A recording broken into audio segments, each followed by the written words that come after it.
Hi అండి. Egg omelette కర్రీని ఎలా ప్రిపేర్ చేసుకోవాలో ఈ వీడియోలో చూద్దాం. దీనికోసం ముందుగా ఆమ్లెట్‌ని ప్రిపేర్ చేసుకోవాలి.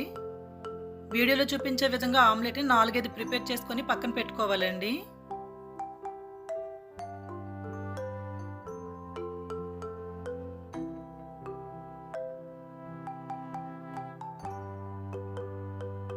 ఇప్పుడు స్టవ్ మీద ప్యాన్ పెట్టుకొని కొద్దిగా ఆయిల్‌ని యాడ్ చేసుకొని ఆనియన్స్ వేసి కొద్దిగా సాల్ట్ వేసి ఫ్రై చేసుకోవాలి.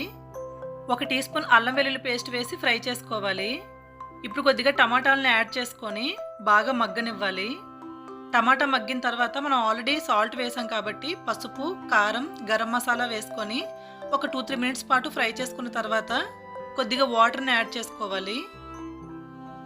వాటర్ యాడ్ చేసిన తర్వాత 5 మినిట్స్ కుక్ అయిన తర్వాత మనం ముందుగా ప్రిపేర్ చేసి పెట్టుకున్న ఆమ్లెట్ని 1 బై 1 వేసుకొని కొద్దిగా కొత్తిమీరని యాడ్ చేసుకొని మీడియం ఫ్లేమ్లో 5 మినిట్స్ పాటు కుక్ చేసుకోవడమే. నచ్చితే కనుక లైక్ చేయండి. Thank you for watching.